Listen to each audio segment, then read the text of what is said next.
after that soon you'll be drenched to the bone. If your time to you is worth saving, then you better start swimming or you'll sink like a stone, for the times they are a-changing.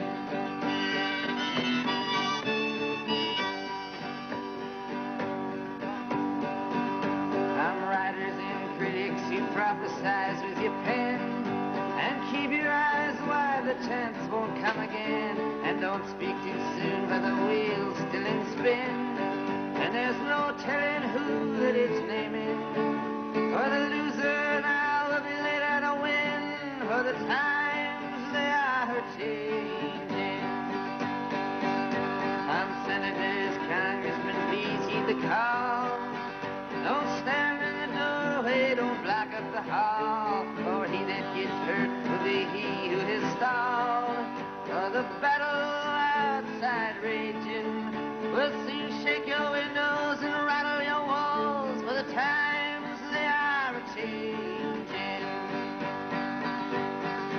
Our mothers and fathers throughout the land, and don't criticize what you can't understand. Your sons and your daughters are beyond your command. Your old road is rapidly aging. Please get out of the new one if you can't lend your hand, for the times they are a-changing. The line it is drawn and the curse it is cast. The slowest one now will later be fast, as the present now will later be past. The order is rapidly fading, and the first one now will later be last, for the times they are a-changing.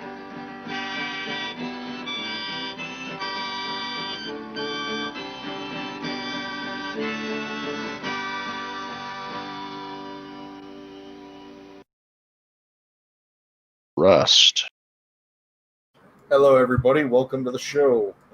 I am Jonathan of Evigilans, of course, joined by IT and War Spirit as we talk about the interesting things going on in the world today. And that's why I switched it up a little bit, changed the intro music, at least for this episode. We still like Ain't I Right by Marty Robbins. It's still our favorite go-to. But I just, in these times, I like to think back on old Bob Dylan's song, which was written in times that are very similar to this, such civil unrest and just tensions. Like, I don't think we've seen anything like this since the 60s, especially when it comes to like social justice and stuff like that. The stuff in the 60s, of course, we see it as it was more peaceful and properly dealt with, and just, it was executed better. And right now it's the age of social media and panic and worry and inflation and hatred, and we're in that time in an interesting light. I think it's very similar. I don't want to disregard those times or these times as like better or worse than each other. It's just overall it's interesting, and they all have their differences. Where there is to be found. But it's awesome to have you guys on tonight. Thank you for joining in, our dear listeners. If you like what we have to say, go ahead and hit that subscribe button, and you will get notifications of when we upload new content. You can also find our Facebook page at facebook.com/ITTDM. I'm going to lead into prayer. Thank you, Lord, for bringing us here together tonight. Thank you for blessing us with safety and security and our precious time here, Lord. Thank you for all the glory and beauty that you fill our eyes with every day, Lord, and that help us not to concentrate on the negativity. Help us to see your will being done through all the carnage. Lord, I pray that you bless this show. I pray that you bless the people that listen to it, and people who don't, people who agree with it and the people who don't. Pray for blessing and prosperity and just love all around. Thank you, Lord, for everything you've done. Is there any other prayers you boys would like to add in? I don't think so. Okay. Could I pray just real quick? Yeah, please, please, War Spirit, always. Father God, I thank you for our president, Lord, and I thank you for the leadership that we do have right now in the United States. I pray, Lord, for our state, that you would help our state leadership, Lord, and guide them, whether they be Republican or Democrat, Lord. That doesn't matter in your eyes, Lord. I pray that you would show them the truth, and they would govern in a godly way. In Jesus' name, amen. Amen.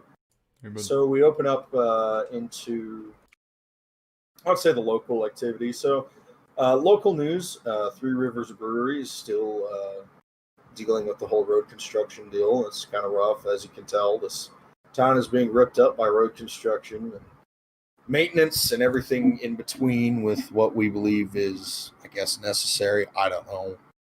It's hard to say. But we also have, there's been some local protests for George Floyd, Black Lives Matter. I don't know if it's representatives of the movement. I don't know how official it is, but it is people who support the cause, justice for Floyd. And there's been some interesting things. Mainly, people have been worried, and for pretty good reason. There's a lot of stuff going around in social media and just media in general. The cities across this nation are in a state of fear, and they're worried about, well, nobody wants to wake up one morning and their city being burned down to be the reality. And so the protesters, how the protests went and everything in Farmington was actually just fine. It was good. They stood for what they believe in, and we at ITDDM, we support free speech and the First Amendment always. And we even support, Black Lives Matter. We do like that idea that people are, equal and justly treated in this nation. And we believe that our rights apply to all Americans. We don't want to restrict anybody from freedom based on their skin color, but there is a lot of ulterior motives in these movements that pop up, and that's where we have problems. See, it's not the motive, or it's not the buzzwords like, you guys are just racist, you don't like this stuff. It's more, it's like we like the genuine intention, but we don't like the ulterior intentions. So Black Lives Matter, for the most part, has been peaceful, and we saw that at the protest on Monday, that it was just people gathering around, chanting, and doing their standard protest stuff, not too much different from the protest that we held to reopen, other than, just for a different thing. As for violence and all that, there was some rumors that popped up concerning that there was going to be some buses of Antifa coming in and wreaking havoc across the city, which immediately kind of threw red flags up. And we were careful not to share anything. As you'll notice, we didn't share anything really about the Antifa business and rumors of violent antagonists coming to show up to burn Farmington to the ground, mostly because it didn't make sense. For the most part, Albuquerque has been going through some activity with like shootings and stuff like that, and some minor looting here and there, but there hasn't been full-scale riots. There hasn't been anything reported to us anyways of mass-scale destruction like there has been in Minneapolis, Albuquerque, and all that good stuff. So everyone here was a little worried because this rumor started coming out that it's guaranteed.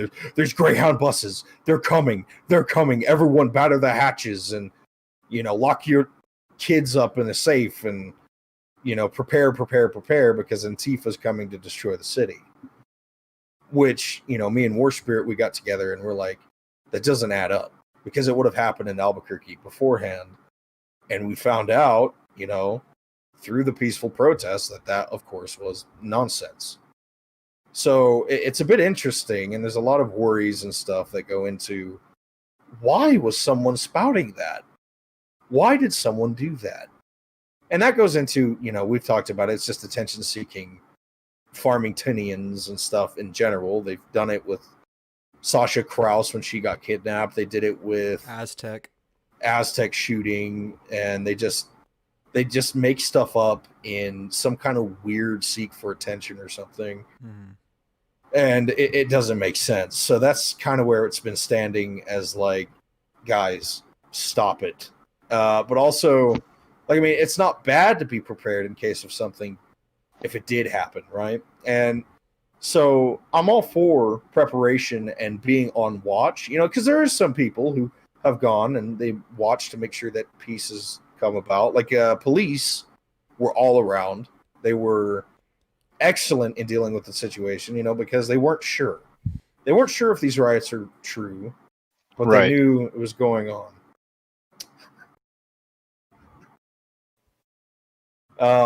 But the reason I just cackled is because I saw somebody boot up Rust here a minute ago.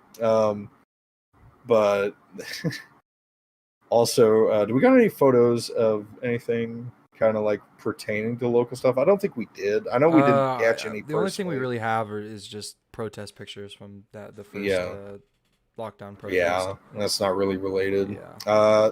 So it's kind of a slower day. It's a slower activity. Because what is new, right? The country is in a state of panic. Everyone's worried. Everyone's scared for their job, for their family, for normalcy. Everyone wants a little bit of normalcy. For crying out loud, could we have just a little? And even like the communities that have come about and people, good speakers, that have come out and spoke out against like the violence and everything, because that doesn't represent all, that doesn't represent all African Americans well at all. Right. That's not the point. And there was a wonderful woman that War Spirit shared with me. Her name is Candace Owens. I actually never really knew about her till he started Can't talk about her. I mentioned that I was a little worried about bringing it up, but War Spirit brought up a good point. It's just quotes, because she does come unglued at the fact, that because she's an African American herself, that she's being represented by a bunch of hooligans and anarchists and terrorists, and she's sick of it. She doesn't like it, and for good reason. And she goes on into crime statistics, and an interesting factor of there's no other culture, and there's no culture quite like the African American communities that go about making criminals like famous and respected and that sort of thing. Right. Also really like that photo. That's really cool. IT. I love that. Thank you. But also,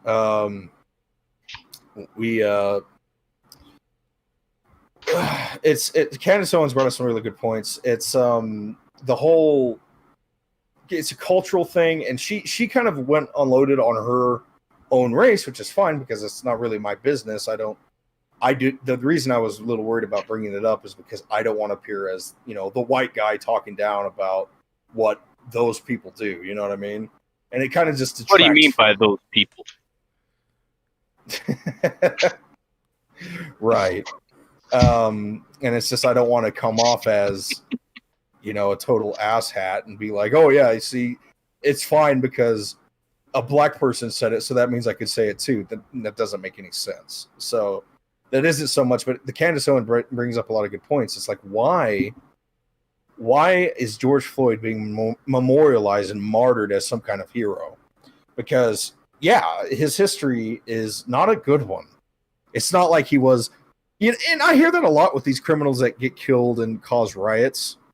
It's like, it is a little ridiculous because it's always like that one guy who got shot like when he robbed a gas station or whatever. And the mother stepped out and was like, no mother should have to worry about her son getting shot when he robs a store. Like, she actually said that. And I'm just like, really? Really? That's the culture we're aiming for here? It's and then the other, I don't know if you guys remember the other incident that's pretty similar to that. The mom says, because this guy gets shot, this teenage kid gets shot, right, stealing things from a house, and she says, how else is he supposed to afford school clothes? I'm like, what? Right, it's always school, right? These boys didn't do anything wrong. They were just trying to go to school. It's always the same thing. And that's with any criminals. Like, the parents or whatever of any race of criminals always say the most, like, darndest thing. It's always like, no mother should have to worry about her son getting stabbed while trying to rape a woman. It just isn't fair, and it's and with George Floyd, again, Candace Owens had a good point. She said, because he had been in prison 5 times before all this. And she said, you're expecting me, because the black community's saying, oh, he was just getting his act together. And she's like, she said, he was 42 years old. And you expect me that now he just he's been in and out of prison his whole life. And yeah, he spent 5 years out and hadn't had any kind of incidents before this. But she said, I find it very hard to believe that he was just getting his life together now, especially since both autopsies showed that he was high on fentanyl and methamphetamine at the time of this incident. Right. And not to mention, to mention his past, his latest, before all of this, before his tragic death, I suppose. And it is one of those things, it's kind of weird. It's like, I don't believe that he should have died in that manner. No, and nobody does. Candace Owens talks about that too. She's like, look, and this is what everybody has said. Everybody has said what those officers did was inexcusable. Right. Holding somebody's neck down and, basically to where they can't breathe good for 9 minutes is irreprehensible. Yeah, it's murder. They had him down. They already had him cuffed. He just resisted a little bit of arrest when he was going to get in the car, and they threw him down. They should have told him, are you ready to go now? Right. And when he complied, you pick his ass back up, stick him in the car. Right. And imagine that reality where they weren't just a bunch of dumbasses and killed this poor guy. I mean, poor guy relatively, because I was about to go into how he did rob a pregnant woman at gunpoint. Pointed the gun at her stomach and said, if you don't give me the stuff or whatever, I will shoot you and your baby. Right. I don't really have pity for him, like, in that way. Like, after I heard about that, I was like, oh, damn, what a scumbag, But at the same time, It's like, well, I'm all for fair trial. This was outright murder. He wasn't a threat to those officers at that point. He was cuffed. He was ready to go, that sort of thing. And for me to be like, oh, yeah, it was justified because he did that would just be kind of, borderline, I guess, un-American. But the thing is, it's, that kind of put a bitter taste in my mouth. Like, we're burning down buildings because of the death of a man who is willing to steal from a pregnant woman. I mean, there's a lot of things that are pretty low on the list. I mean, to his credit, I guess, he didn't shoot them. But, like, goodness gracious, you know what I mean? That's pretty freaking low still. Yeah. And for that reason that he didn't hurt anybody in that, like, for that reason, like, I mean, I could have, I guess, a little bit of pity. But, it's one of those things. It's like the entire country has been lit aflame by a criminal's death, and I mean, it's one of those weird things. It's like, it's a weird balance. I don't know how to describe it, because it's like, those cops are idiots. They shouldn't have dealt with it. I'm mad at the cops because, imagine if they acted professionally and didn't, treat people like dirt, like they wouldn't be locked up on suicide watch. Yeah, they wouldn't be locked up on suicide watch, which makes me wonder, There's a lot of conspiracies floating around about even the original video. You know, Yeah. Epstein was on suicide watch. that's true. Just saying. Yeah, I heard that. It's like, uh-oh. Right. Patriot76 commented, he says, I made a man named Duran Smith, excuse me if I'm pronouncing the name wrong. He goes on to say he's an African-American man. He is currently ashamed of the behavior of other African-Americans. He is ashamed of the behavior other African-Americans are demonstrating with Black Lives Matter. We had a good talk. And then he goes on to say, respect is key. He also goes on to mention police and security are trained to kneel on the shoulder while performing an arrest. There's no reason to cause positional asphyxiation because he was a dick. Right. So, and that, to go on that comment, like, because the thing is, it's like, I don't want to appear that I'm criticizing, the blacks are at it again. That's not my point, because I don't believe that. I don't believe any of this is, like, as weird as it is, yeah, it's because somebody died. And there's some good points I've heard, like, white people have died too. Okay, well then how come they haven't, risen up against the police departments? That's a pretty good point. That's a pretty solid argument. And I've often, even before all this, I'd be a hypocrite if I disagreed with that because I've actually pushed for that. I've actually been like, well, how come we don't, right? Because like, I've seen, like I mentioned it last podcast, I've seen videos of officers fire upon autistic people. I've seen them fire upon like black autistic people, white autistic people who are having like panic attacks. Like they're not like being violent or anything, but they're just kind of like not complying, and they're, severely autistic. Not just that, like, not the rambling on.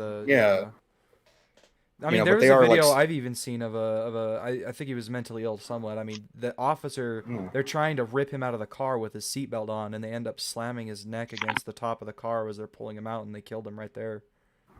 Right. It's so frustrating to me that, like, it happens, It's just like, why aren't both sides, doing something about it, I guess, as you're right. And that just goes back into it. It's like, I have always been for the protests in the beginning, but the robbing and the destruction of small businesses is the same tyranny that the police are forcing.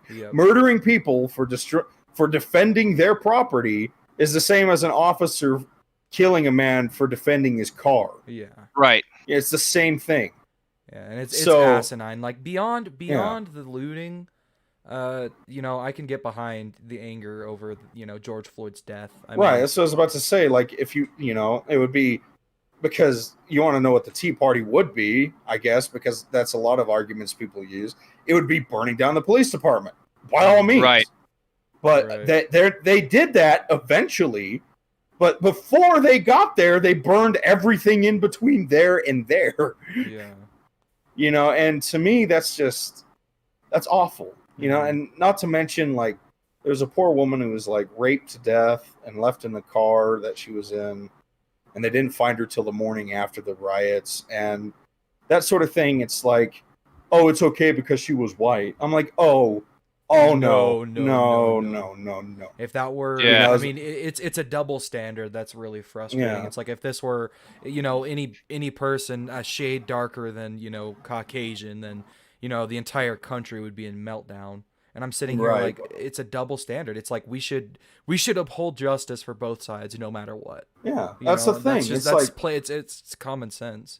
Patriot76 made a comment. He said, John, did you read the article that I sent you about the radical idea to abolish the police?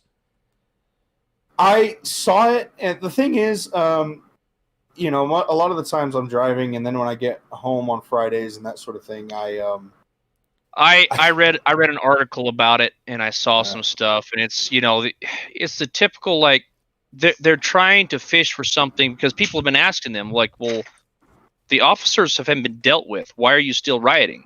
And all it is an excuse. They're like, well, we don't want any police. Well, that's stupid. Like I saw a video. It was pretty hilarious the other day of some Antifa kids, and I mean kids, like young high school kids, and they threw something at this guy's car, and he's like a middle-aged white man, and this guy comes out of the car with this, like, freaking, it looked like Have you seen the sword I that's saw the on? video.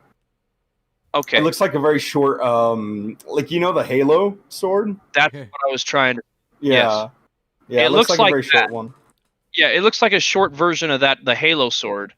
And he's like, you're throwing crap at my car. He didn't say crap, but he's like, he chases this kid down. This kid like all like scared, like punked out, and it's hilarious. But the girl behind him is all, quick, call the police. And I'm like, right? you actually are wanting to abolish the police. Mm-hmm. Right. Call the police. He's violent. Wait.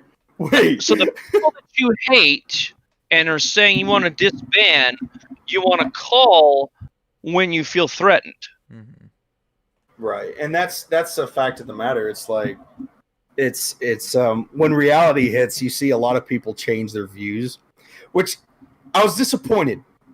I was really disappointed that COVID didn't go a little more crazy for that reason, because I was kind of hoping, like during the toilet paper thing, that there would actually be like a shortage so people could see what actual hard times look like to a degree.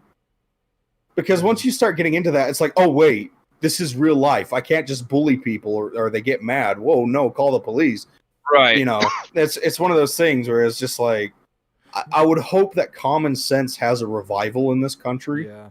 Well, I mean, even look at bringing back the whole COVID thing. I love how the protests that we had reported on, opening up San Juan County in the state, how that was frowned upon. But all of a sudden, these mass protests are these mass riots. Yeah, I mean, that's another thing that's beyond me is it's just the ridiculousness of the situation. God forbid somebody protest in a peaceful manner, standing on the side of the street for what they believe, and other people protesting for, racial rights. I'm sitting here, I'm like, what? Okay, so the concern is the spread of COVID, and us gathering to protest that is going to increase the spread. So you guys gathering is somehow not going to do that. Right. It must work like sickle cell or something. I don't know. But, I thought that was another interesting thing to bring up. Is, it's a good point. This one was. It's a good point. And, you get to see the agenda kind of in clear daylight again, as infuriatingly, as frustrating as it is every time, because it's like, oh yeah, you see these people holding a sign with the American flag saying reopen. See, they're villains. But these people who literally raped a woman to death and left her for dead, and left her disrespectfully, Sickening. Those are the heroes, right? Like that's what the media pushes. Those are the heroes. Those are the people you should be behind and backing up. And I'm just sitting back. I'm like, no. It's like, and when someone like reads the Constitution to me, it's something they never cared about till now, as hilarious as that is. They're like, oh yeah, my Constitution. I'm like, oh yeah, but I could go back a year and find you saying that the Constitution is a piece of shit piece of paper. Yeah. That you're nothing but bad-mouthing the Constitution. It's a double standard. It's only the rules only apply, like the rules are only valid when they apply to me. It's like when you were little kids and you're playing a game. There you go. And you go over rules, right? Mm-hmm. But then little Johnny didn't like the rules because he's like, well, we're not going to play that way this time. Oh, well, okay. And so you like shrug it off. You're like, whatever. And so the next round you do it, but the rules actually would have helped him. Well, what about the rules? You said we weren't playing that way. Yeah. Same thing. It's just hypocrisy. It's Exactly. very frustrating, and that's just it. To boil it down, is that it's frustrating. Everything, the world is frustrating, and I don't think it's going to get much better. Right. It's more like not. You have these very common sense principles. We are very common sense principled people. We don't have a paragraph to try and describe why we support something. It's literally, oh well, we support that because it's the right thing to do. Mm-hmm. And what I mean by that, it's like, not burning down a business. That's the wrong thing to do. Yeah. Or to burn down a business is the wrong thing to do. Not Burning down the business is the wrong thing to do. Right, my bad. But you know, You should burn down the business with profits, not fire. Yes, right. I was Well, kind of sitting speaking- back. Oh, go ahead. Speaking of burning businesses down, so New York City has been the worst one hit from all this. Really? And so they have had 200 districts affected by this. And out of those 200, and that's 200 business districts. So that's not even 200 businesses. That is 200 business districts. So thousands of businesses. Mm-hmm. And And, you're talking of hundreds of millions of dollars of damage and theft. Where did George Floyd die again? Minneapolis. Huh. Yes. You know, it's just one of those things. It's just like, huh. At this point, they're just using his death for personal gain. Yeah, not they're like, even- you know, Yeah, let's go take a TV that's true. in the name of, and how disrespectful to George Floyd and his family. Yeah, I mean, Which you were his just brother has spitting even- all over his name because now he can't die, you know, with Right. dignity. Or like let's say in an alternate universe, this protest was entirely peaceful. I'm talking MLK levels of peaceful, where you know people just sit in and things like that. How Right. different everything would be. His name would not be gone in vain. But you know, people are using his death as an excuse to go get a fresh pair of Jordans. You know what I mean? Think of it It's- this way. You're right. And think of it this way. This man was a man with a life story. He had a story. He was a man. He was a human being. And he had, I'm sure, cool moments in life. He had obviously some sad upbringing, I would have to say, robbing a pregnant woman at gunpoint.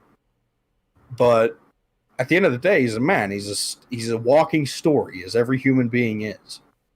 And after everything, after all that he lived for and everything, his name will always be stapled to the death of innocent people. Mm-hmm. Like that Right. poor woman I keep bringing up. That's, his name is stapled all over that on her forehead. Mm-hmm. And to me, it's like, I doubt he wants that wherever he's gone. Mm-hmm. I doubt his family is very appreciative of that. In fact, even his brother was reported in saying, stop it. This is not what he wants. This is not what I want. This is not what his family Right. wants. Mm-hmm. And it's like, it's one of those things, like, again, we support the idea of the police need to be policed. They need to chill. Right. There needs to be an understanding between the people and the police, be it between small district or large cities, that bullies will not be tolerated. And that's the same reason that bullies will not be tolerated is the same reason we don't like the looting and the destruction, is because it's just a bullying. Again, you have That's become exactly the very enemy. Yeah, you've become the very enemy you want to destroy. Mm-hmm. And all sane people are looking at both of you like, yeah, you're both scum. Go Yeah. away. Exactly. Right. Sorry to interrupt, And- fellas, but I'll be right back. Okay. Okay.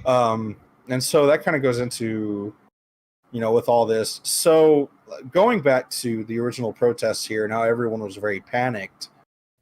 Let's say in an alternate timeline that there was, let's say 20 different buses full of Antifa people from out of state that showed up to one of these protests here in Farmington and started actually causing trouble. Like let's say they charged into Walmart. It's to start looting and causing destruction and burn it down like they've done many other places, or charged into Target again or whatever. So let's say that the police were not able to contain it, that it was such a massive force of enemy infantry. That's what I will always refer to Antifa. They are nothing but enemy infantry, occupiers, and they're hostiles, period, at the end of the day. And Right. let's say that there's so many Antifa agritorgs and agitators that the police can't deal with it. They get overrun. They have to fall back. And so what starts to happen here is what's happened in these other areas.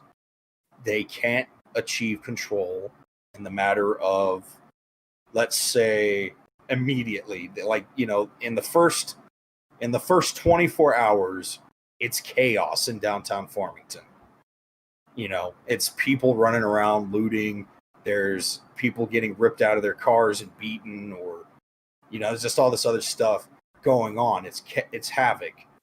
And then you get the word, or let's say that, you know, you're near this area and say you live there, like right behind Target, and you notice that some of these aggressors have actually come down to the neighborhood and start going through the houses before yours. They're like, let's say they're like a block away, and you have a little bit of time, right? You find out that your city is under attack by, like, I don't know, somebody messages you or some such. At that moment, what is the best course of action? Mm-hmm. Do you hunker down? And let's put you in a Family Guy shoes. A Family Guy. Sorry. Yeah, Pigga de Griffin out here. No.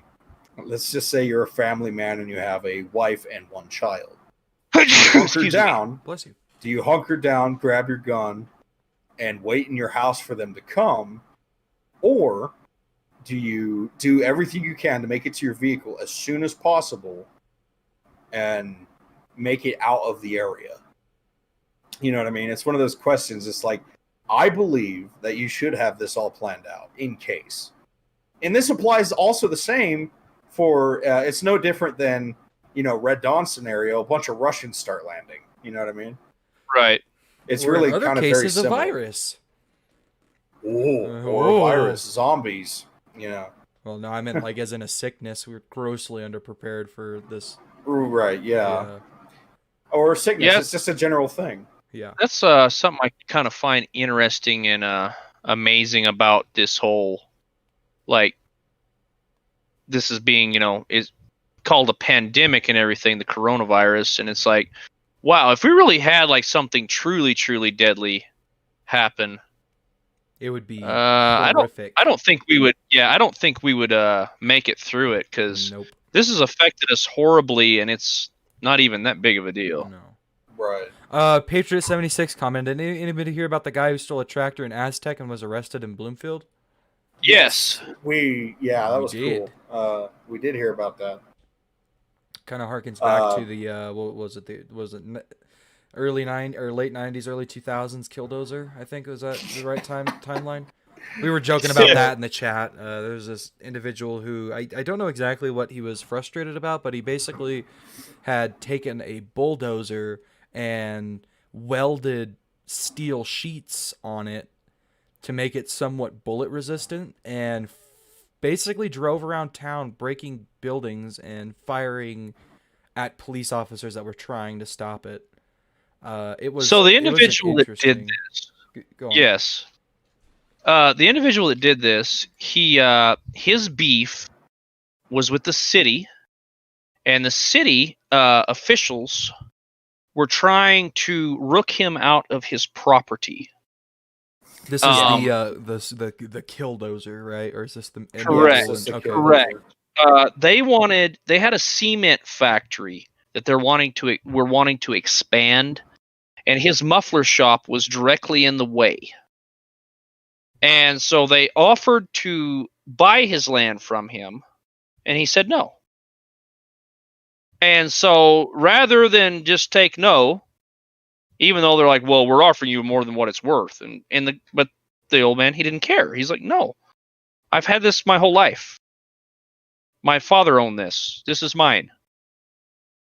And so rather than take that as face value, they started making weird, like, fines against him, all this other stuff, and they rezoned the district right there, just that little spot right there that was in front of where they wanted, so they could say that was no longer a business district, and started fining him like $1,000 a day, all this stuff, because they wanted to punish him because he said no. Right. Killdozer was very justified in what he did. He didn't kill anybody, as far as I know. His objective was to destroy the city property like they destroyed his life. Correct. And thus didn't the he term like wreak havoc on the police station, didn't he? Yeah, I think so. And to hell with them too. Yeah, that's what I would have to say. That's absolutely frustrating to me. Yeah, to hell with that entire city government, and I'm proud of the Killdozer. Horrendous. And I think it's sad. Like, I think it's sad that he had to die in his made tomb, but at least he went as a legend. Yeah. Hell, the Killdozer. But this dipwad redneck or whatever that stole the backhoe, I would not compare him to that. No, I was just saying like akin to, like, I wasn't saying like he's gonna go on a rampage, a vendetta against the city. I was just saying we were joking about it. You're right. The Farmington redneck Killdozer. Yeah. Because they chased him around for a while, and eventually they shot his back tires out. And this is about the guy in Farmington, not Killdozer. This is our Aztec Bloomfield area. He was pursued by them for a while. They tried to catch him, and eventually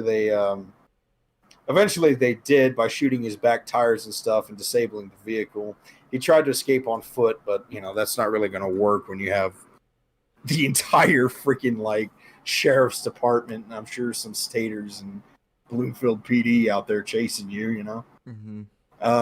But I think he rammed one of the vehicles, is what I was hearing. I'm not really sure, but that'd be pretty nuts. Like, that's definitely one of the most action-packed, I think, pursuits that Bloomfield and Aztec have ever seen. But mind you, there's a lot of crazy crap that goes on in Bloomfield that just kind of goes under the radar. Like, there's way too many crimes, violent crimes, ridiculous stuff that goes on in that straight piece of road that is Bloomfield.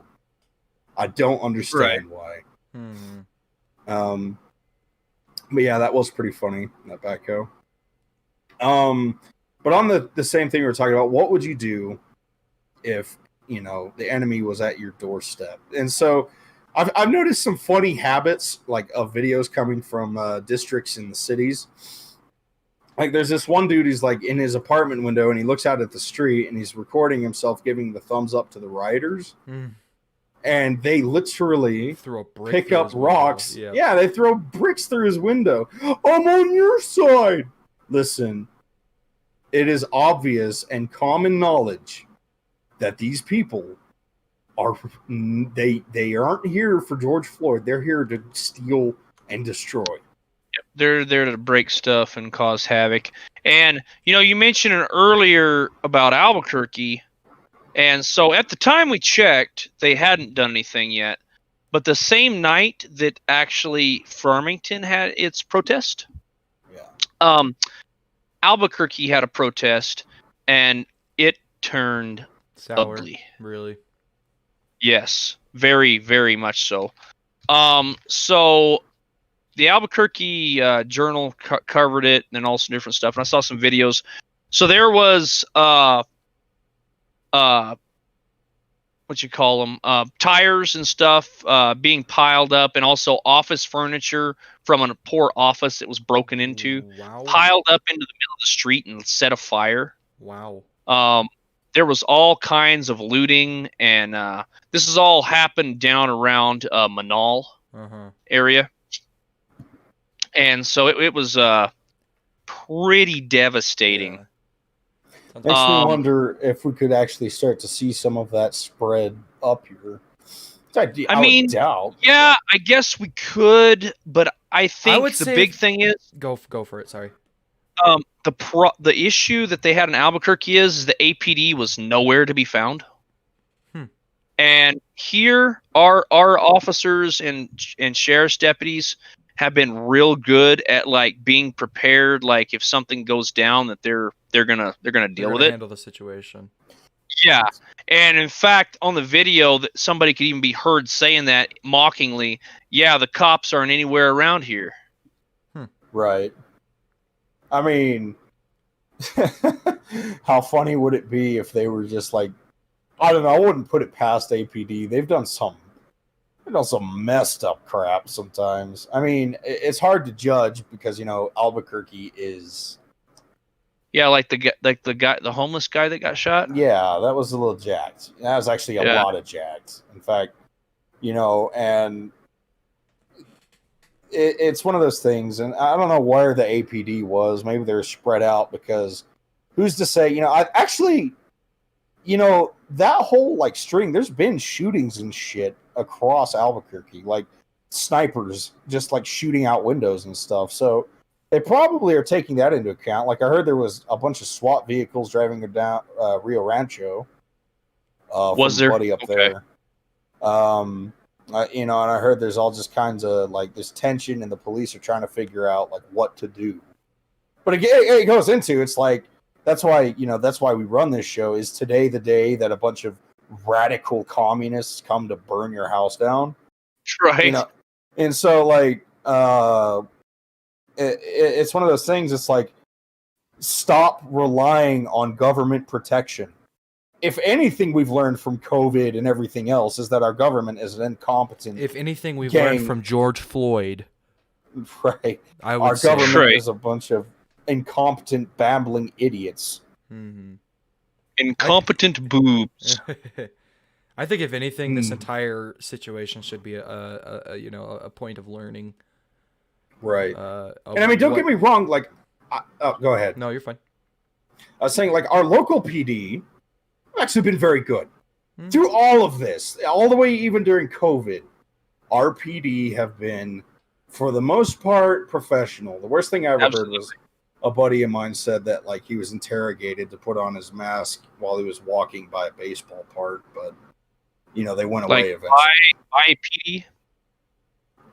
No, it was just one of those things, and that was over by Wildflower,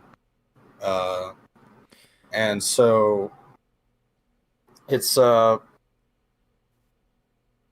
of those things. They've been very good. They've been very respectful. Even our sheriff did kneel with the BLM protesters, in solidarity and unity. Mhm. And that's the thing. It's like, if your police is good, that's good, but understand that they're only human still. Don't hold anybody to that superhero account. Yeah. Because there might be a time when not even superheroes, not even Superman shows up. Yep. You're going to be stuck in a rut, Mhm.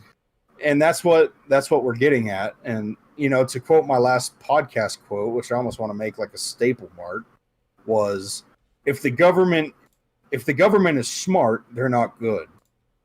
And if they're good, or if they want to do something good, they're not smart. Right. It's always actually, I need to get that right. It's a mind twister because it's if they want to do something good, they're not smart. And if they want to do something smart, they're not good. That's the quote. That's been the problem with government for years. I mean, the federal government, even more so than the state government, but all government is everything they do, they screw up. Right. I mean, look at the post office. Mm-hmm. I mean, FedEx and UPS make a profit. Yeah, the post office is like one of the biggest deficits in the American budget. It's one of the one of the few branches in the government, if not the only one, that actually does not make money that's invested into it. Right. Patriot 76 said, I was reported as suspicious for walking around a baseball field after a short conversation that went without incident. At the end, an officer reminded me about the whole mask thing. Right. It was all it was. They're like, well, let's go talk to this guy, and remind him about the mask. So that's all. That's as far as it went. So our police, they even realized dictatorish, just absolute dystopian laws being pushed by Michelle, that Michelle wanted our state troopers and our departments and everything to chase down people who weren't essential and to interrogate them and find them and put them in prison and jail. And she wanted people to be arrested for asinine things, just like stuff that she has really no business being fined over. It's America. A mask kiss my ass, so that's the thing. And so our police were actually very good about that. And, they let people know, hey, we could, but we're not going to go out of our way to monitor you as you go about your day and make sure that you're essential. Mm-hmm. They're like, we're not gonna pull you over because we think you're not essential. They're like, it's like, are you kidding me? We've got way more stuff going on to be pestering citizens about some dystopian dictator nonsense. And that's right. That's a good cop. Mm-hmm. That's what a good cop is. And good cops do exist. As my angsty teenager self would hate to admit, good cops do exist. Mm-hmm. And speaking about the whole mask thing, San Juan County's now opened up with the rest of the state. Right, truly. Yep. We have opened up, and we've actually seen some of the benefits of that. I mean, it's also kind of sad because you see a lot of these places are struggling to recover. Oh, yeah. They're it's kind of brought the reality of the situation to a more of a light where it's like, oh wow, they really were suffering, and I mean, everybody tried to tell the governor and everything, and we're in that weird tailspin between we're going to be okay or we're going to completely plummet. Mm-hmm. You want to talk about, with the nation having all the big businesses shut down, you want to talk about riots and destruction? Wait until, quite literally, the economy takes a tank. You want to talk about that? You get people starving, you're going to have riots. You're going to have looting. You're going to see death in the, millions. It's going to be bad. So, that's the thing. I don't think that's going to be a happening factor. I don't want to fearmonger on that. I don't want, nightmare. You get that enough. I'm just saying the consequences of the governor's action will be apparent here in the next few months. Mm-hmm. And it's not going to be pretty. How ugly it's going to be is up for debate, but it's a resounding factor that this is not pretty. Right. Right. It might not be egregiously, fugly, but it might be very disappointing and tragic. Speaking of disappointing and fugly, another segue onto the next point. Michelle Lujan Grisham's committee. Oh.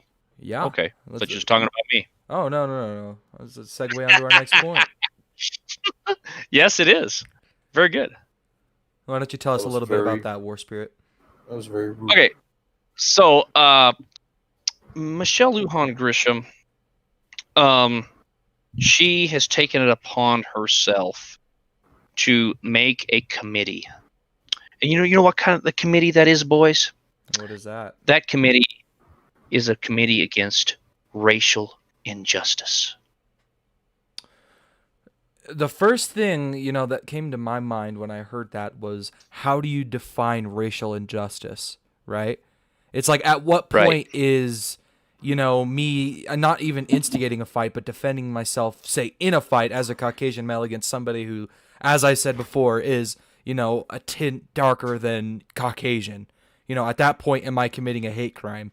That's one of the biggest gripes I have with racial injustice, is that more often than not, I would say that it kind of skews to one side more than the other. Right. At what point am I going to be targeted? Is anybody going to be targeted? You know what I mean? It's just, it's a good thing to have investigations, but it's just, it could end up being a mess. I mean, we can see how it goes, but right. I think it would be a mess at the end. It could very well be. I know. I guarantee you it's going to be a mess. And I also guarantee you that these people who are doing racial injustice investigations, what you want to bet that conservatives are going to be targeted?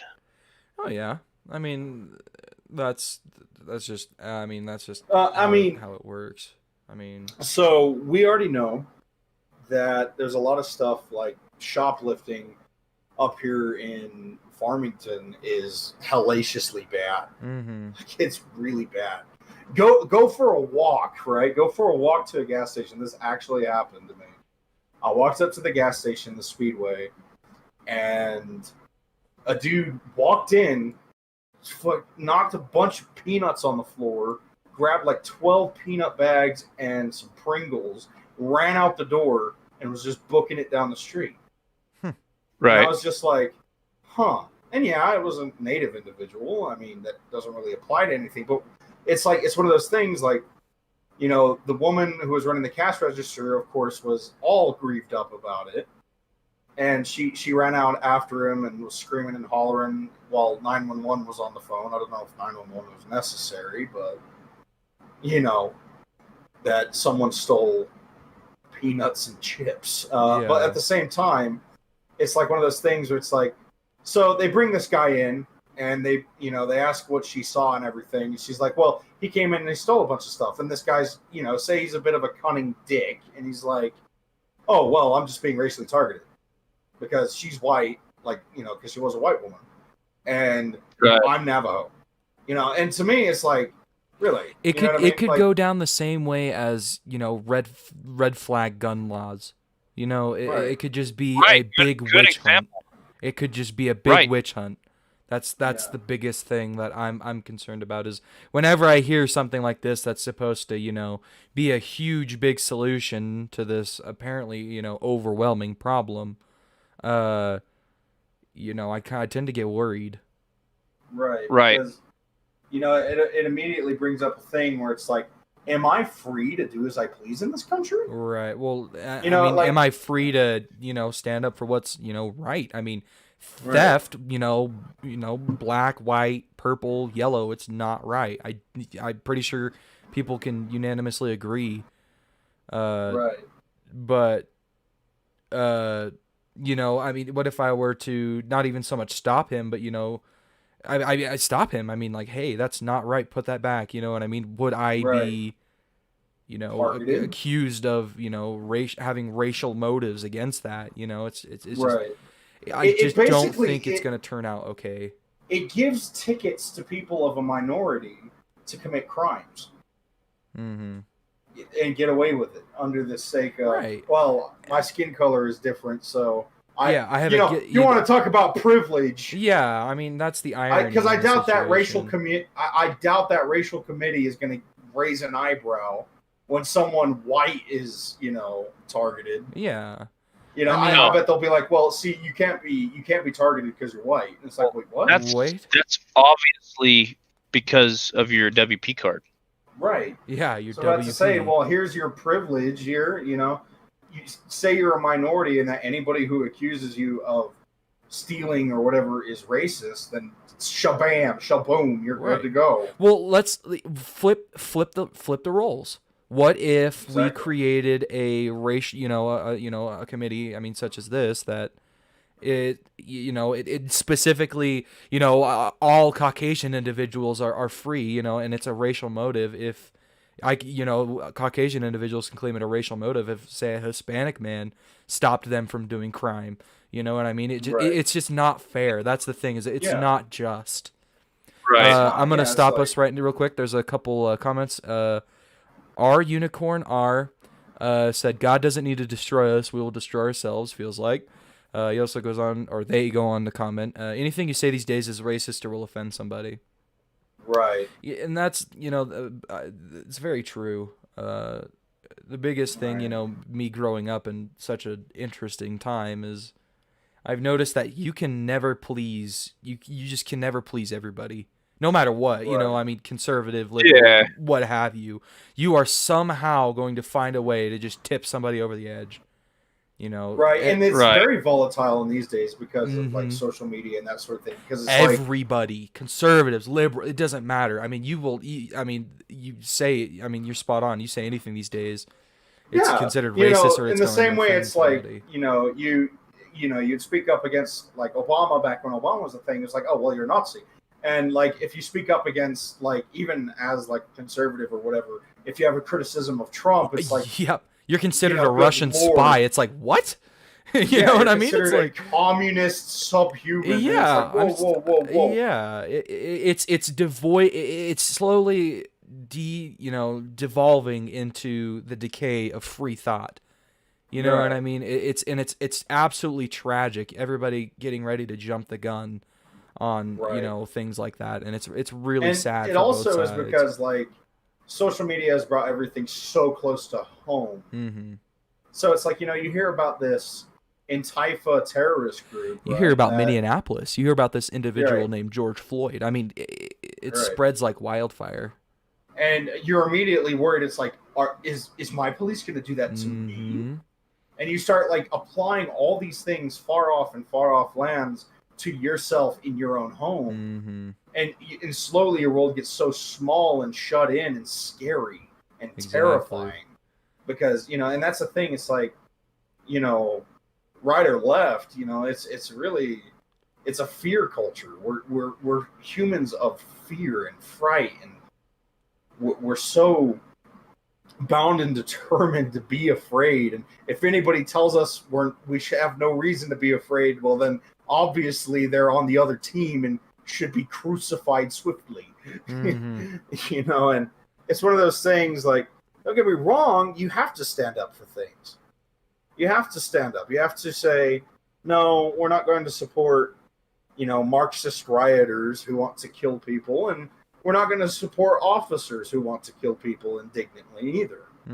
We have to stand up, because you have to stand up for something, and whether you like it or not, it's going to piss people off. Yeah, exactly. Because like right now, like we made it clear that the people who killed George Floyd, the officers involved, well, they're very stupid, and that was pretty much murder. We've gotten to that.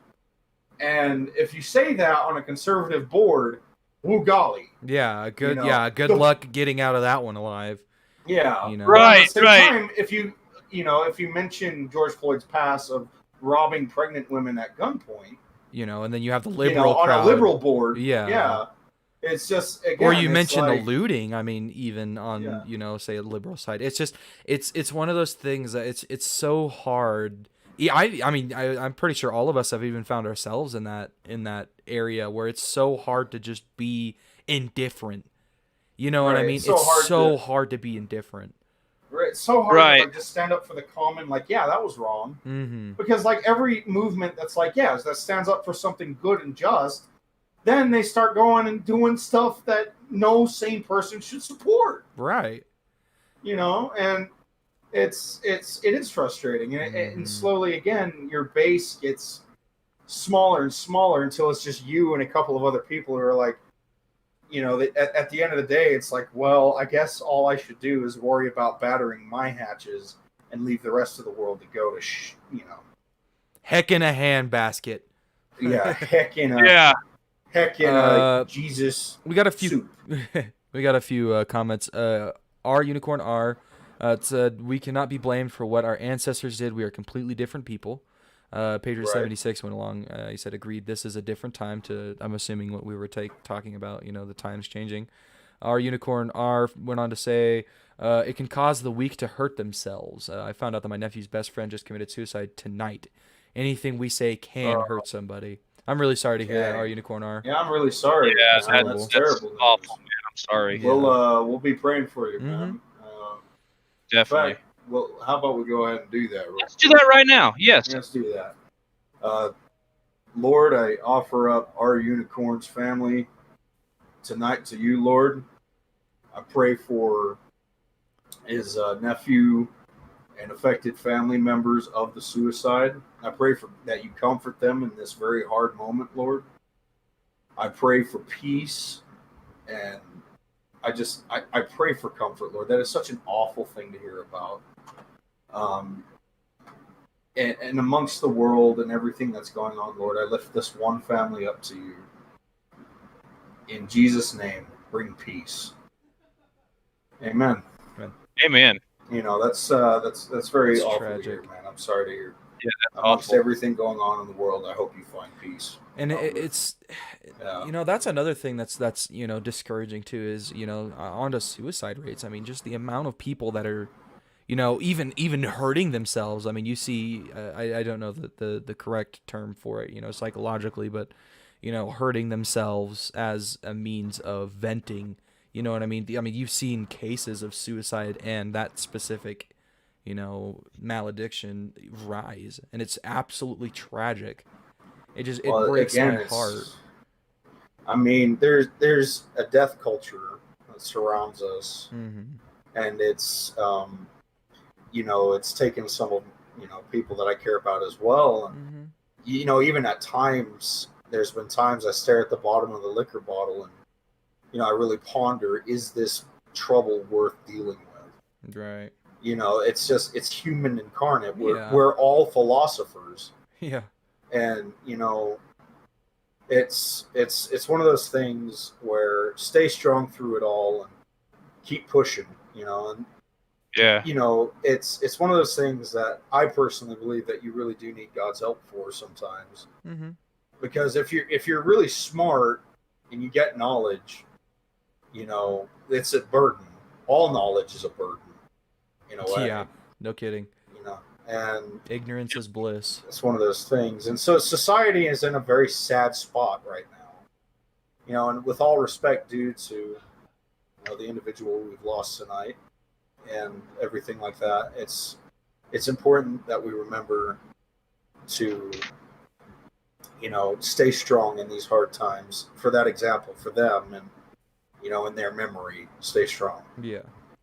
And with everything going on in the world, did we have something interestingly happy to report on? I mean, to kind of maybe just get off. We can go to restaurants now, so that's cool. I mean, that's kind of true, tying back to San Juan reopening. Yes. I mean, I'm really That's happy to hear awesome. that. I've seen a couple people posting, their Snapchat stories, that they were, at WEX or, In fact, me and John on Monday, while we watched the protest kind of go down, we had us a Freddy's steak burger. Well, that's It was great. really good. Yeah, it was really cool. We went inside, had a burger. They gave it to us in a bag. Was pretty cool, and they had it to go and everything. But it was still to be able to sit down was really great. And I look forward to actually going to a restaurant this weekend at some point. Yeah, I mean, I plan to as well this Saturday. Yeah, I believe just my to go. mother and my brother. I bet it's going going to be crowded in drive-in restaurants. at McGee Park, actually. That's Allen what I was Peters going to is, do yeah, tomorrow. hosting a drive-in. So that's more exciting news locally. Really? Yeah, they're having a drive-in at McGee Park. Tickets are, I think it's like $20 or $40, I think, per car. But this Saturday, I can send you the moving listings. I don't know. Do you have it, John? The movie listings? It was Grease, Jurassic World. I know that The Conjuring I have my is phone this weekend. somewhere. So I mean, like for instance, we're gonna go see Grease and The Conjuring Saturday. So we're really looking forward to that. Cool. But hopefully we'll be able to go in and eat. We might go to probably Texas Roadhouse or something along those lines. There you go. It'd be good is if you, especially at some point, because I was thinking about bringing Timmy or something. But if we go out or whatever, it'd be really neat if we go there. Maybe me and you could hang out sometime this weekend. We go watch a different film. And we go to the Sunray to eat like we used to. Yeah, that'd be cool. Yeah, I love that Sunray restaurant in there. It's pretty good for such a trashy casino. Yeah, it's actually a good place to go and hang out, especially when they have the music. If you don't mind smoke smell, it's good. Yeah. Don't mind cigarettes, and you're good. But being a smoker myself from time to time, I took another pull. Yeah. But, A&W and Aztec. Patriot 76 mentioned A&W. Yeah, I mean, I stopped by there during the thick of it, and I mean, obviously their drive-through was open, or their thing was open, but A&W is great. Oh, that's good. I love A&W. I always have since I was a little kid. I always loved going in there. It was always a treat. We stopped by there occasionally. It was always just a good time. Fond memories of that place, but go for it. Yeah, I was saying me being single and everything is how am I going to get a date, right? The most important factor in dating is just ripped away by the government. Well, I suppose it's not the most important factor. It's just polite to take them there before you do the most important factor. So, I'm just glad that we're starting to see some semblance of normalcy. You know Normalcy, what I mean? yeah, and because, yeah, I was thinking it's like right out the gate, right out the gate. There's good news. The cities and stuff are opening back up. People are returning to their normal lives. Riots, it just was like, I was so broken. Yeah, it brought me to my knees. I was so frustrated. I was like, Yeah, oh my gosh, we're on the cusp of freedom. You know what I mean? you're Like, right. freedom To again. returning to a little bit of what we used to have. Yeah. And some dipshit officers had to go choke a dude. I'm just like, really? I'm not mad at Floyd. You know what I mean? I'm mad at the officers, man. Yeah. I am too. Oh my gosh. gosh. It's like Floyd was just vibing. Yeah, I mean his arrest, albeit, I mean, we've mentioned, morally he should not have died then, but I mean, as far as, his past is concerned, a little blurry there, but be that as it may, he was completely innocent at the time of his arrest, and as far as I've heard, he was doing nothing. It's so odd. Anything. I mean, and it's so frustrating to me. Like, other than, I will say, of course, the officer didn't know this. Other than he was the driver of a vehicle and he was high on fentanyl. Oh yeah, he was under the influence of substances, right? Yeah. I mean, but even then, I mean, it's just one of those things. It's like had the officer handled the situation, I mean, he would have saved the world a heap of trouble, or at least America a heap of trouble. Oh, I mean, yeah. It's so frustrating to me, but for sure. Yeah, but at least we can eat burgers now, eh? Yeah, the American. The American special burgers, while the freaking, I mean, you have gargantuan that is the most American thing. Like, I would almost like to want to make that our art. Where we'll frame it. There's a dude got like a dripping with cheese, like awesome cheeseburger. As he's just throwing smiling. a Molotov in the other hand. There's a guy in the background. Yeah, like he's just like eating it, and there's just this crowd behind him, like beating on this poor soul, and the buildings are on fire, and he's just like smiling at his burger. He's got like a nice suit on, just like he's the normal American, just trying not to have a breakdown. This is fine. This is fine. It's just such a poetic image. Mm-hmm.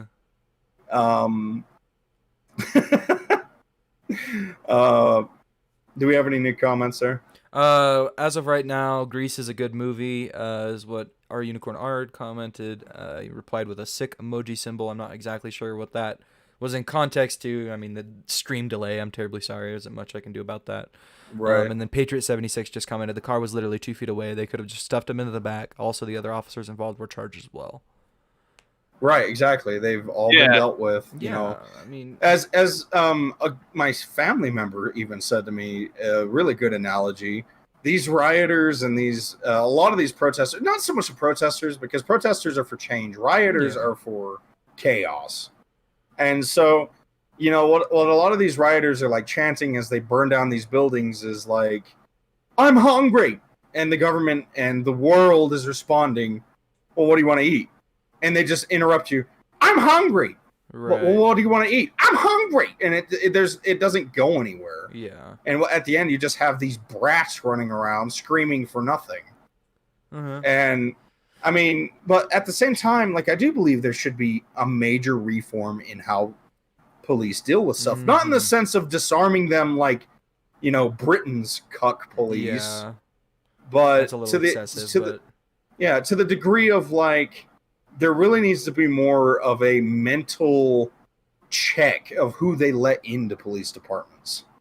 A fortitude training, because it's like, again, like in the same way that people like to point out that 13% of the population is responsible for 52% of all violent crimes, that being African Americans, look at the domestic violence rates with the police officers.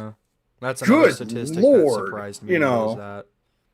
Yeah, it's really high up there, and I'm just like, and there is a fact to it that a lot of power-hungry knobs go into the line of duty because that's what that's their gateway to it.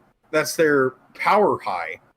They can bully people around with the guise of authority, but they need to realize this. those officers should be thankful that it's the state that got to them, not the people. Because it makes me wonder also how many other people that these the reason why they're tyrannized. actually in their own like they're in like sort of isolation. They cannot be anywhere near other prisoners right now. Right. All of the officers, because they've just been getting, beaten the tar out of constantly. Right. When they were let. And it's like it's hard to say whether that like to a degree it's like I really really want justice to prevail on the scale of what the Constitution and everything implies. I want there to be a trial. I want there to be all this stuff.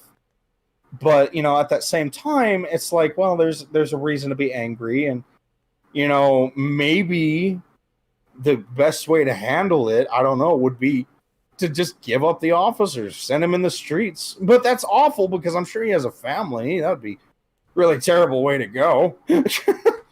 See him ripped apart by a bunch of, it's, coming right at me, Jamies. But that's the thing. Patriot 76 commented, a mental evaluation is a requirement to become a police officer. I think they just need to tighten the requirements. Right. I mean, I would agree. And that's true. Yeah, I would agree. I mean, you don't need, was it 1056? Is that the crazy people? I have no idea. Else? No clue. I don't know. But yeah, it's just one of those things. It's like, I feel like there should be inspection. Like, I was for body cams. Like, one of the criticisms against body cams I heard was like, people watch these body cams online and they stake people's houses out to go rob them and all that. I don't know if that's a high enough threat. I would say the pros outweigh the cons personally. Yeah, because a body cam is going to keep officers accountable. Yep. And the whole reason that this was reported on was because people were recording. Mm-hmm. That they were being recorded. Without the thing is, in modern society, though, everybody has a camera, and when something's going down, you're recording the officer. Well, yeah. So, but body cams are kind of a point. Go for it. There was this. If I remember correctly, body cams came in handy one time. There was a it records like 5 or so minutes before the button is actually pressed. It's constantly recording, basically. But when the button is pressed, it records, it'll take the 5 minutes that were before it and then whatever's after, and it'll record it. But I remember there was I think it was a sheriff. I can't remember the exact story, but he had sort of like a racial quip before he went to go and arrest a man. And had that not been there, he would not have been as punished as severely. I mean, I don't know if racial motives were exactly involved, but I know he did get in a lot of trouble. I think, and not to mention like when people falsely accuse officers of like groping and other things. I mean, it's good for everybody. Holding people accountable is a good thing, generally. It's not like they have to wear it off the job, you know, like you're not wearing it 24/7. Right. And that it's just one of those things. It's like I personally am for body cams for the simple fact that, well, yeah, they're proof. And when your entire job is to enforce laws that require proof, that's really useful. Mm-hmm. And I get your point that everyone has cameras and that sort of thing, but like, what about those people who are completely blindfounded by officers, or the guy in the middle of a officers that are completely blindfounded, or completely dumbfounded by? Imagine suspects. You're a career criminal. You've been in and out of prison several times. You've learned George Floyd different ways of getting what you want, and you find out that body cam footage is public knowledge. Right. And so next time you get out, you pull your buddy John and IT together, because you're all three hardened criminals. And your buddy says, "Hey, I found out this is public knowledge, and I was driving down this snobby street where all these rich people live, and I saw the cops in there. Let's let's get that body cam footage and see Well, what that's this guy had. what I talked about when I first started was like, I understand that. Yeah. Let me push it a little bit further. Then you get the layout of the place and you decide, well, we're not just going to come in and rob this place. Man, that guy's wife is hot. Right. Let's rape her. Right. And that's, I don't know. It's Maybe tough. there should be an adjustment of inside buildings that, that shouldn't be public because it's on private property. Well, at the same token, it's like, well, what if they shoot somebody inside of private property but at least it could go to courts, like you're not just going to shoot someone as a cop and it not go to court. I think it's one of those ordeals where take streetlights, for example, right? Normally they have incandescent bulbs inside of them. They have the little filament that will burn and create light at stoplights, right? More in more modernized cities, we've seen a replacement to LEDs. LEDs last longer. They're 10 times more power efficient, and they're 10 times as cheap. They're 10 times cheaper. I mean, more looking at the cost benefit analysis, LEDs are the way to go. But as soon as it starts snowing, right, incandescent bulbs give off some sort of heat that's able to actually melt the snow, right? LEDs can't do that because they don't emit heat. That's why they're so power efficient that they don't need to emit heat. And so we find a case where people are getting angry at the lights because go back, well, snow covers them, so they're a horrible idea. It's the idea that this one thing, you know what I mean, is the end all be all, judge, jury, executioner. It's bad. Let's go back to the old way. You know what I mean? Right. It's one of those ordeals where obviously the benefits can outweigh the pros outweigh the cons more often than not, but it's one of those things that you always want to look at the negatives and have that be the overbearing thing. And personally, I think with the whole body cam thing, I think that the pros outweigh the cons. I would much rather, say I was murdered by an officer, know that my murder was on tape and I had undeniable evidence. I don't think I would be murdered, justly. I would hope not, at least. But say I was murdered unjustly, I would hope that body cam footage is known, that I was murdered I was murdered as an innocent man. You know what I mean? You got RDM'd by, by an admin. So. Yeah, I mean, like, it's one of those things. By an admin, yeah. I would much rather have cold hard proof for my case other than, say, getting my face all over the internet. You know what I mean? I would say that tends to be top priority, at least personally. But maybe that should go into, and I know that, like, if we're dealing with, like, a crooked department in whole, that it would be kind of unbeneficial because they'll just delete it. Mm-hmm. But, like, that's the thing, too. It's like, maybe we should relook at the concept of police cameras being public knowledge. Right. Like, I don't really understand. Yeah, I mean, that's there's a lot of stuff that police have that aren't public knowledge. There's even things that the government has that aren't public knowledge. You know what I mean? That's like, you can't just, like, legally go, well, no, never mind. You can look up, like, criminals, but the thing is, it's like, okay. So if you take away and don't make it public knowledge, now the cops can just not give you the footage. If you say, well, he killed me unjustly, well, you're just defeating the purpose of what you wanted the camera for. Right. It's true, and that's what I was saying. If there's a crooked deal, it is hard, and I would like to actually talk about this and actually find a way to actually make it, because I feel like the cams have done immense, ever since, like, the whole Ferguson deal. Mm-hmm. I feel like they've done immense help in lessening police brutality. Yeah, I mean, because they're always in check. Yeah, they have to be in check, and they have to follow the rule book. And don't get me wrong, the rules of engagement are like a river. They change. Mm-hmm. They're not a static object. And that's always something that is a bit odd. And to actually, like, go into it, like, I would like to actually go into, like, body cams and, like, kind of try and find the philosophy, because War Spirit brings up a very solid point. Very solid. It's a very solid we're getting point. a lot of comments. Hold on a sec. Sorry. Okay, we got a lot. Let's see. Brandy Wagner. Brandy Wagoner commented, I don't think body cams are the answer. They literally go on to say it just comes down to people making bad decisions.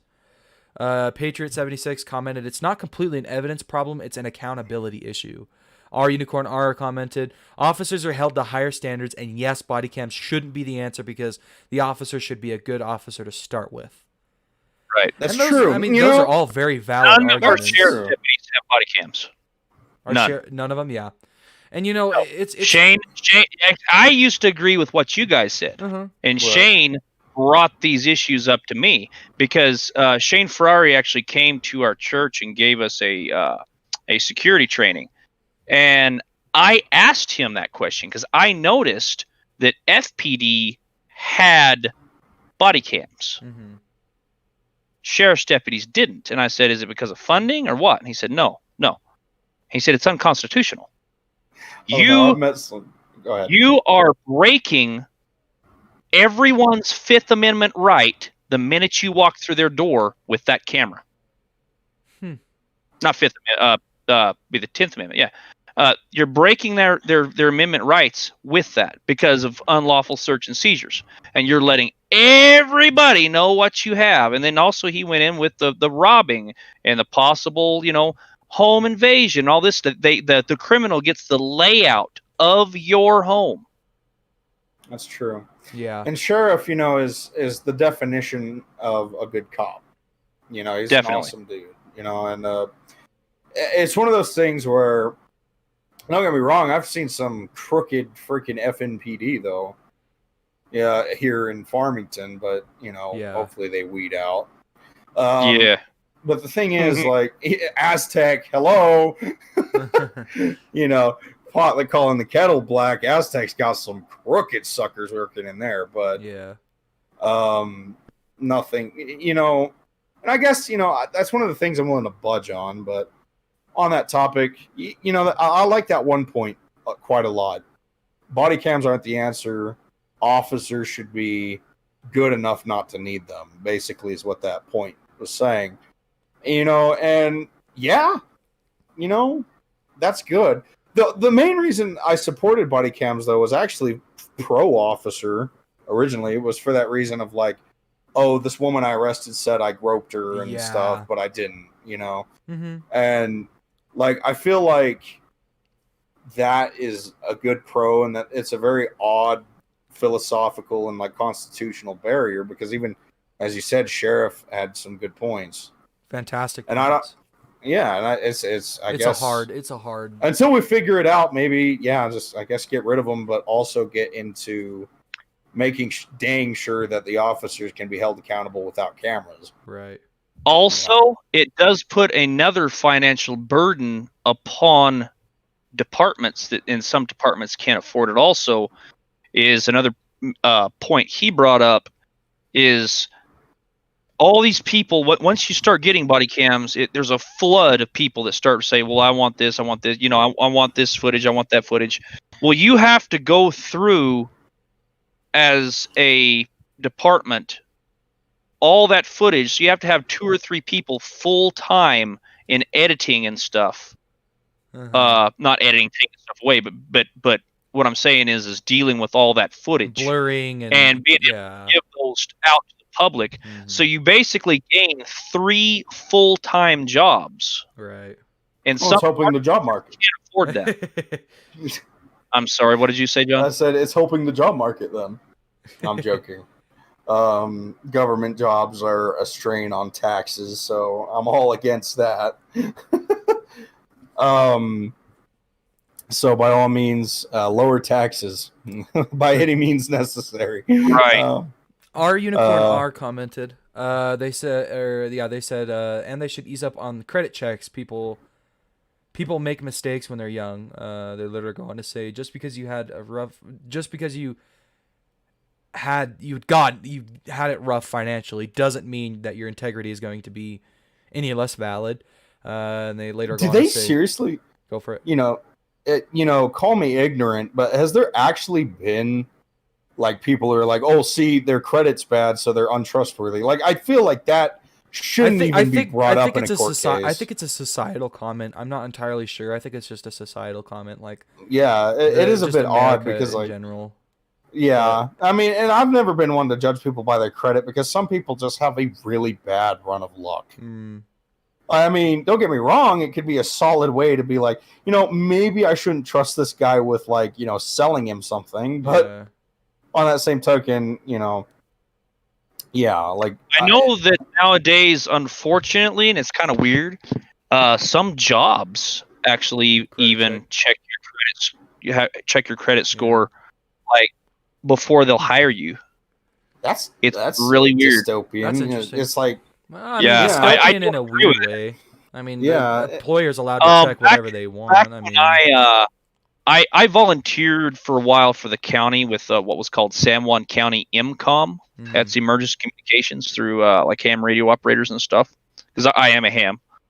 And they actually did a credit check on me. Like, that was, you had to write down and like sign this thing saying you was okay with that. So I asked the head honcho. I told him I was like, just so you know, my credit isn't the best in the world. I mean, it's not horrible, but it's not like wonderful. I said, is that going to be an issue? And he said, no, it's not an issue. It's just, we just want to make sure that you're as above the board and have as much integrity as possible. So I don't know. He said it wasn't really... It's down to the employer's discretion, I mean... Well, at what point does it hit, like, China levels where it's like, social credit means something completely credit different? Isn't handled socially. It's your integrity as far as payments are concerned. Right. It's your word and your, it's how good are you at keeping promises. Right. Keeping your word. And I get that, but it's like, ease up before it gets worse is what I would say. Yeah. Ease up before it gets worse, but also don't, like, go... too easy because again, we want to hold people accountable and like we don't want a bunch of dip knobs in places that they shouldn't be. I mean, and that's what you said. Go for it. That's what you said is businesses have the right to hire and not hire anyone they choose. I'm all for that as a proud capitalist American. I go for some radical ideas when it comes to businesses, like dogs can't enter, period. Wait, dogs can't enter? Well, I don't want to eat here. Oh, okay. Well, see ya. Bye. Yeah, that's another thing that's always bothered me is the service dog thing. It's not service dogs. It's not service dogs that bother me. It's, he's a service dog. And that's it. The employers the people who run the business are not allowed to question it any further. That's it. Right there, then and there, it's over. I personally think, it's a different, sort of a different opinion. I think you should be required to show that it is a service dog. I mean, you bought this vest off of Wish, you know what I mean? But that doesn't make it a service dog, you know what I mean? Right. Had a person tell me alligator. Sorry, go for it. Here's how they get away with it in New Mexico. So in New Mexico, if you're calling it a service dog, you do have to show papers. But if it's an emotional support pet, you do not have to show any documentation. Excuse me while I just walk my Komodo dragon in the Walmart real quick. Yeah, let me walk my emotional support snake. Yeah, let me walk my emotional support, freaking polar bear into the local Smiths. Patriot 76 commented, when my dad was a cop, they didn't have body cams or dash cameras for his first few years. He went 25 years without a single incident where someone made accusations or a complaint. And that's the thing is it doesn't always happen to everybody. It's one of those ordeals that, I mean, I think we've all hit that one point where we feel shit out of luck, like the world is against you and there's nothing you can do about it. You know what I mean? Well, to retort on that, like to bring up a broader philosophy, to bring it out, Patriot 76, War Spirit is older than me and IT. He's a bit older, and he's like, man, I feel sorry for you guys because dating back in my day, you could go hit on a girl and she wouldn't accuse you of sexually assaulting her. You know what I mean? Right. Yeah. Well, it's like I've heard before some women be like, if you ask a girl out too many times, that could even be construed as like sexual harassment. It's like, wait a minute, what if, because sometimes you gotta, you gotta be a little persistent, because maybe you're not the best looking guy in the world, but maybe you can make her laugh. Or like Right. my granddaddy used to say, if she can't find you handsome, at least she should find you handy. And so maybe at first, you hadn't done anything for her, but maybe now you're driving down the road and you see her on the side of the road and she's broke down. Well, all of a sudden you're able to put on your charm because you tighten this and that and fix this wire. And bam, you got her car working. That kind of sounds like something a rapist would say. I'm going to be honest with you. And that's the society how it's turned. It's like, you have to watch your step on stuff that is like totally innocent. Yeah. You have to it's a landmine talking to people these days. Like, I swear, it's like you say hello in a funny tone, and it's like, are you assaulting me right now? Is that a microaggression? No. Yeah, is that a microaggression? What is a microaggression? It's basically like the way I've heard it described is it's a subconscious, like, oh, where are you from? It's like a subconscious dig on their race, like you have a problem with their race.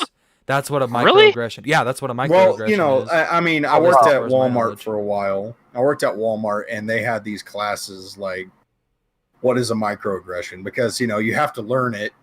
Because obviously it's something new.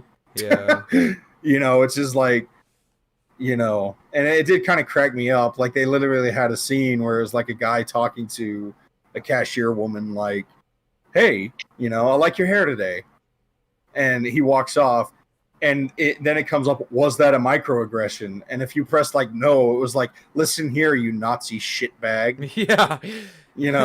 If you don't want to get fired, you'd better click yes, and we'll explain why. Well, yeah, the concept behind a microaggression is frustrating.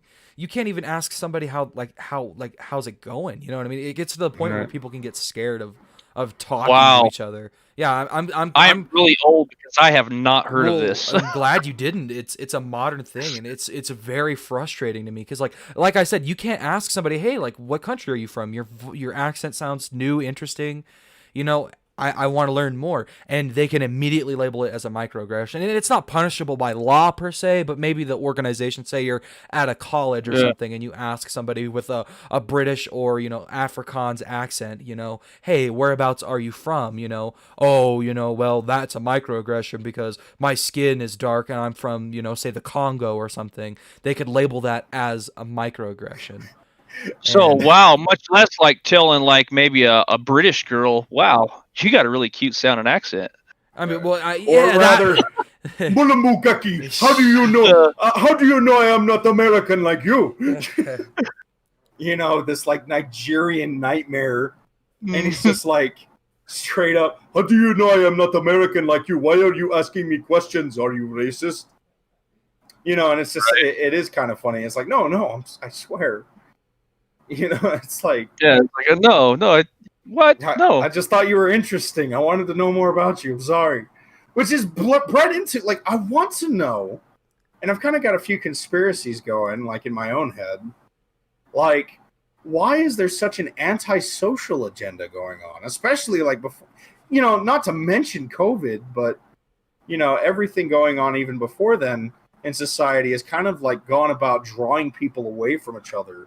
Drawing away from relationship, drawing away from brotherhood, sisterhood, and friendship and romance. Everything is just like, you stay away from that now. That's dangerous.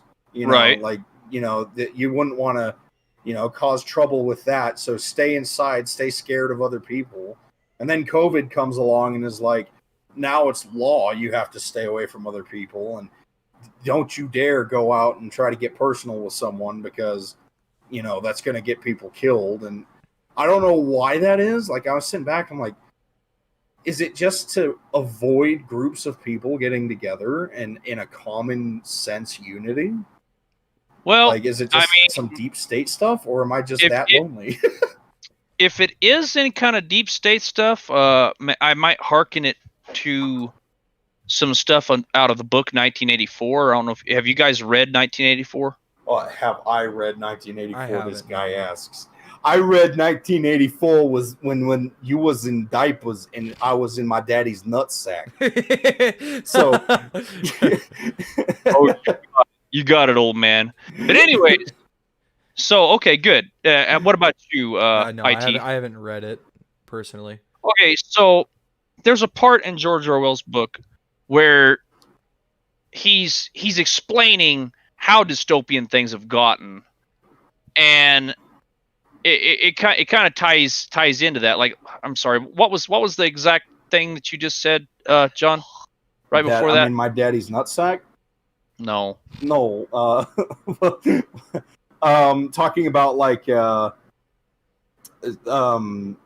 social things where it's like everyone stay apart, no groups and gatherings, don't get Right. personal with people, So- don't have relationship. So that was a big thing in the Orwellian, this Orwellian book, and I've heard COVID actually being like kind of like that. Like, men and women were no longer encouraged to be attracted to each other. Yeah, it was illegal. Sex is just for procreation only. Right. And And- that's where it's going. Yeah. Oh my God. Like, like I never really, like, there's a lot of things that are in 1984 when we look at it. It's like, police state, martial law, all that other stuff. You're being constantly monitored, the obvious stuff. But what about the romance? Have you noticed how much of a dip, like, passionate, like, novels have gone to where everything, like, casual sex, that's the big push these days. Everyone's pushing for this casual sex agenda. And wow, I never even really thought of it, but you're absolutely right. They're pushing for a culture where sex is looked at something like not even so much like a necessity, but more of like, well, if you're going to do that, then do that to relieve stress and be on your way, citizen. It's Right. no longer romantic. It's no longer the Shakespeare and the Romeo and Juliet where they die for each other. It's, you will have sex with me and we will be on our way, and that is that. And Right. that that is the culture that we're finding, that romance is in chivalry and all this other stuff is being dismissed and found as creepy and as traditional nonsense, right? And I've never really even thought of it that way. That's a huge break in my conspiracy. It is. I mean, I know not everyone agrees and that may listen that God is a real thing, but that really is what Satan has been pushing for. A completely bland, emotionless, careless, and passionateless society. Well, and that also goes in line with mask wearing too, because not only that, now you're dehumanizing each other. Right. There's no longer I've just time and time. Sometimes when I go into a store and I can tell somebody's like in a bad mood or something, a lot of times you can just kind of shoot them a smile and say hi, and usually they'll smile back, and you can tell it brightens their day just a little bit. You cannot do that with a mask on. right. Just go cross-eyed and look at them. Yeah. It's a microaggression, though. Don't do that. Yeah, it's Yeah, ableist. It's what? Ableist. That's I don't know if we want to get into that. That's another rabbit hole. Another social justice cue. Yeah. So I'm not gonna even no. using your legs or spirit is ableist, ableist. because there's people in wheelchairs, you privileged asshole. Yeah. Oh, an The- ableist. Right. Yes, I've heard of I that. don't know. I've always been an ableist because, like, I personally think what Cain did was kind of messed up. But I just pulled a war spirit joke. I apologize, but going on from that, it's about 10:45 p.m. and it's been a pretty good show so far. I'd say we'd probably start doing the wrap up procedure. Do we have any new comments on the board? Patriot76 commented, "I'm not racist. I just hate everyone." Brandy Wagoner commented, "Wow, I'm really old because I've never heard about that problem. I've worked with a lot of international people at camp, and none of them acted like that. I believe they're referencing microaggressions. Are Unicorn? Yeah, we're not talking. Yeah. So reading our Unicorn R's comment, we're not talking face to face as much, and it's all pretty much by phone, which is what's tragic to me.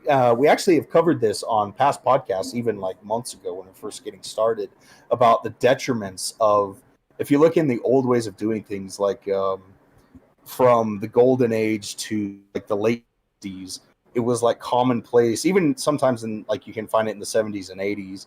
It started to fade away in the 90s. Was like, on your transit to work while you're walking, you'd stop by like an old person's home, and they'd just have food, and they would just, they'd have breakfast ready because it was normal for people to stop by, and that sort of thing. Like, it was a very human to human interaction. And at the very least, I remember like friends of my grandma stopping by in the mornings to have coffee. I mean, that was a very normal thing for them, is to have, a cup of coffee with the neighbors. Right. And it's kind of interesting because, like, while social media in some ways have brought humanity closer, it has also brought close people farther.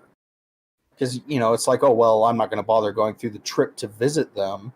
I'm just going to go and, bugger off and talk to them via text message, which all immediately, just like the masks and everything, has taken away so much emotion. Like, you're not going to have, like, most of the time, the deep conversations you have are going to be when you're with that person in person. Right. Like, yeah, I mean, if you text someone and they're actually willing to talk to you after midnight, for some odd reason, it always goes deep, but it's not as personal as like hearing their emotion, feeling their story, embracing your brother or sister or whatever in arms when they have a moment. And there's a very anti-human contact agenda going on, and it hasn't really been talked about. And I actually want to get more into this and maybe even make segments of the show like solely about that. Like, because for survival, is today the day? Another reason that we named this whole thing that is today the day that you need to say bye to someone, or hello, or sorry, or do you need to go out and actually meet up with someone? Like, it's not just like, we often hear the phrase call your parents. How about go visit your parents? You know what I mean? Right. It's a very odd detriment. Don't get me wrong, like, it's one of those sad things. Yeah. Sex needs to be romantic and erotic, as the Romans would say, from our Unicorn. And they hope it never goes back to, 1984, I believe, is what they're meaning. And I agree. Yeah. Brandy Wagner has added on, I told them that I liked their accent because asked them where they were from, and they never assumed it was rude or mean, which is true, Brandy. On the average scale, like, most foreigners don't buy into the social justice nonsense. That's just something that a lot of, like, the PC crowd has been like, they make enemies. I was actually talking about that with War Spirit today. These people who are like extremely like pushing the whole political correctness stuff, they want to be the heroes that they've read about in history books. They want to be the conquerors of, blatant evils, but the blatant evils have been defeated for the most part. So all they can hope to do is to make big things out of little things. Everyone wants a chance to have a jab at Hitler, to put it in other terms. And if you can make Hitler out of asking a girl like where she's from or whatever, then by golly, they're going to do it. Because they have they're so, I guess they're just so empty otherwise, but at the same time, there's real issues in the world. That's what's frustrating about it. There's actual tragedies, starving children, wars, all this other stuff. But no, they're so caught up. They're not worried about all that. They're not worried about gay people being killed in Saudi Arabia. No, they're worried about how you looked at somebody while walking down the street. You know what I mean? Like they're just, it's completely backwards. And it's all part of that confusion tactic. If you go to facebook.com/ITTDM, you'll actually see a video that explains some of that pretty well from a Soviet defector who explained that common sense is the first thing to go when you're being occupied by an enemy force, like in secret, right? And so what he said is like, there's an agenda to basically make it where like, even though you can prove to people that black is black and white is white, they will still argue with you on a radical level because their brains function on a very strange, indoctrinated wavelength, you know. So that's something that we face every day as Americans now in this society, that we have to watch literally everything. The fact that I have to watch what I say on my own channel, on my own political activist, you know, on our own political activist thing going on here, that we have to watch what we say is like, you know, or else we could actually face lawsuits. Is it's a little bit dystopian, and it's a lot of bit dystopian. It's like, what good is a political movement that's worried about offending the political adversaries? You know, Right. But with that, let's go ahead and wrap it up. We got 10 minutes before 11. It was awesome. We covered a lot of things. I really appreciate you, our unicorn, for joining in. I'm really, you know, again, we at ITTD have the most deepest of sympathies, and we will be praying mercies and comfort upon your family.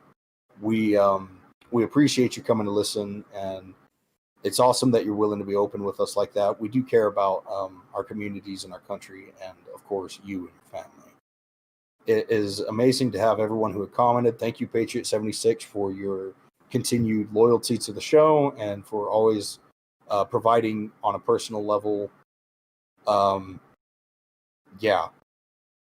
You know, thank you for providing different news sources and things to talk about. And, of course, populating the comment feed with your wisdoms and quips and stuff. It's really awesome to see you there. It makes the show feel alive. Thank you, Brandy, for joining in again as well. You know, you don't say much, but when you do, it's powerful. It's awesome to have you on board.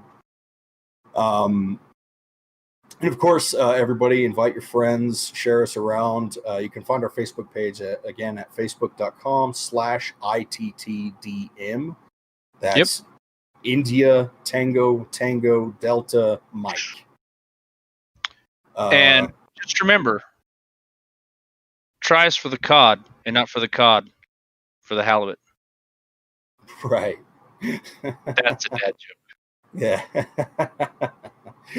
And of course, War Spirit will be sticking around if you guys make sure to show up and tune in for his awful jokes, which we love. You're right, which we do love. Like, I hope you never change, War Spirit, and I know you won't, because that's just not like you to change. So, thank you, already IT. too old to change. Right. And thank you, IT, for, you know, coming on board every, you know, instead of going out with your friends every weekend, because I know, just like me, you're a younger man and could find better things to do, I'm sure, on the personal scale. But this is a cause, this is a movement, and this is important to me.